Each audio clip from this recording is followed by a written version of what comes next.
Now it's time for Lefties Losing It, and it's time again to check on the leader of the free world.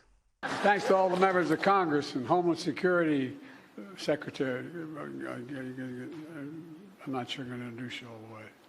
Oh, he's fine. He's fine. Nothing to see there. Any talk of cognitive decline is just a right-wing conspiracy. Do not believe your lying eyes. Now to Democrat Congresswoman and squad member Cori Bush is something else. Not just a far-left hypocrite, but she has magical powers. She can make tumours disappear with her mere touch. And this lady came to us and she had these tumors. I mean, she wanted us to feel them. And I just remember I put my hand on her and my hand just began to move. And the lumps that were there were no longer there. And she was so happy and she went on about her day. And I never saw her again. So you think the tumors disappeared? I do. And this woman was unhoused. She's someone who, had been sleeping in the shelters and sleeping on the street. Now, I don't know what's worse, the insane claims of that lefty or the manner in which the PBS journalist, Margaret Hoover, uncritically accepts this lunacy and respectfully asks some follow-up questions. As a trained nurse, you're a member of the medical community. How do you think about those spiritual healings versus medical healings? Yeah, spiritual healing it's a part of what you believe, and the medical healing it's a similar thing. What do you say to people who are likely to disbelieve that story? They're not the woman that had the tumors. Now imagine what the interviewer's reaction and the media's reaction would have been if a Republican had made such claims. Time to look at a young woman who comes to the realisation that she has a striking resemblance to Tucker Carlson, but she remains steadfastly in denial about just how strong that resemblance is. This is adorable. Being a well-established gay, I never imagined myself on the side of TikTok that thinks I look like Tucker Carlson, but here we are.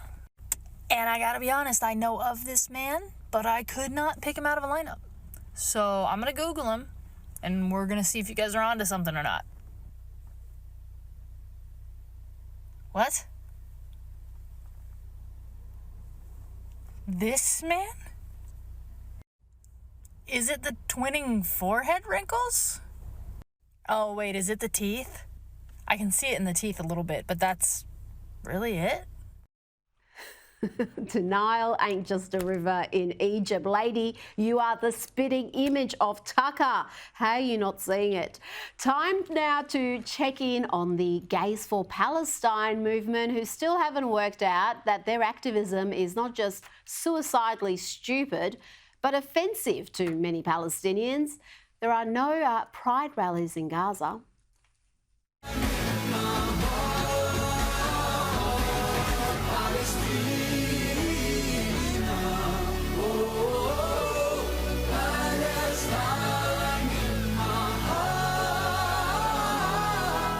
Now to a trans activist who has dressed up as Miss Rachel, who is a toddler content creator, and he has this message for the young'uns.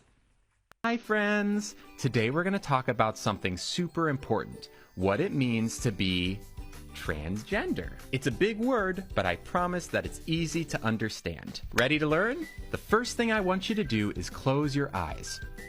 Now think, do you feel like a boy, a girl, or a little bit of both?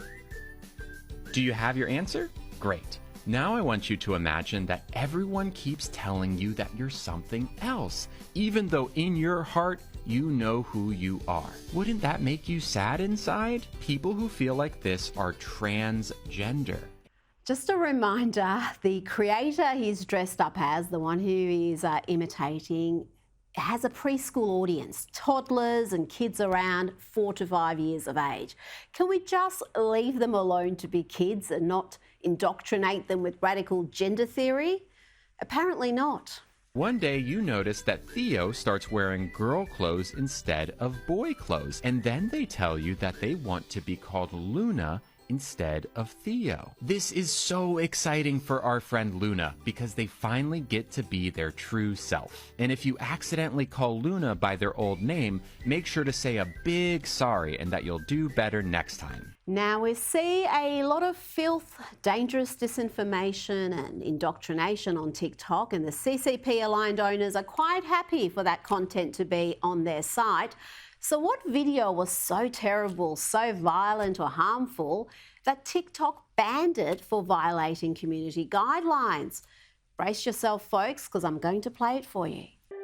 If you think girls and women's equality matter, stand up. If girls and women's sports matter, and you want your daughters to have the same opportunity you had, stand up. If you know that it isn't fair or safe to allow males to compete in girls' sports, because it's, well, obvious, stand up. Don't be cowed by people who call you a bigot.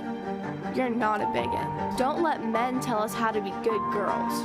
Don't let others tell you you just need to be quiet. Sit down. Be nice. It's not nice to further a lie. It's not mean to believe in women's equality. We deserve our own sports, privacy, fairness, safety. We deserve a chance to compete and win. So don't be nice. Don't be careful.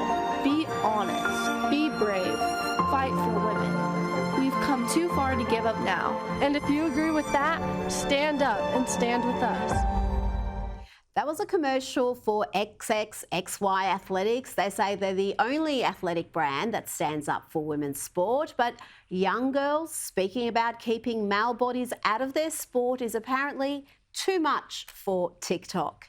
Joining me now is Sky News contributor Gada. Kosha, why would TikTok ban that ad? Why would they deem it a breach of their community guidelines?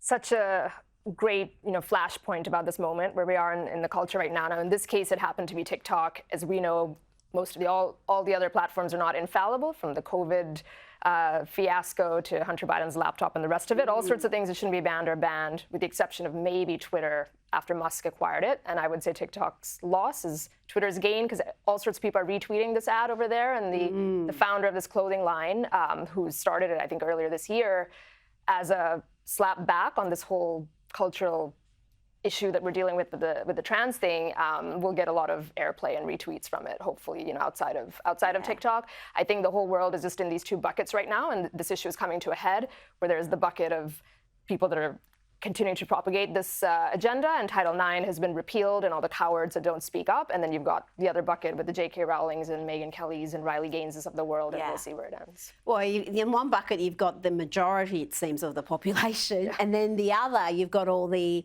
influence. You've got the celebrity world, you've got most of the media, you've got the institutions, and that's where I think this is going to really come to a head.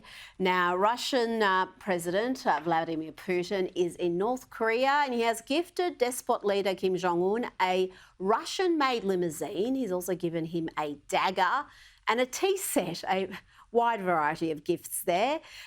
Kim is apparently a massive car enthusiast and was beaming as he jumped in behind the wheel. And you had Putin sitting there in the passenger seat. Kim has also had gifts for Putin, including artwork. Now to the serious matters, Kosha. We have seen Russia, North Korea, Iran, the entire axis of evil, become emboldened in recent years. And how much of that can you blame on the Biden administration and its weakness, and often it's just incoherent positions? I think it's a big part of it, and many people, including the many Trump haters, acknowledge that nothing happened in the previous 4 years, and it's not hard to conceive that it probably wouldn't have happened. They've seen the weakness of the current leadership. They saw how the withdrawal from Afghanistan went. All those things play into the calculus of these countries and leaders for sure.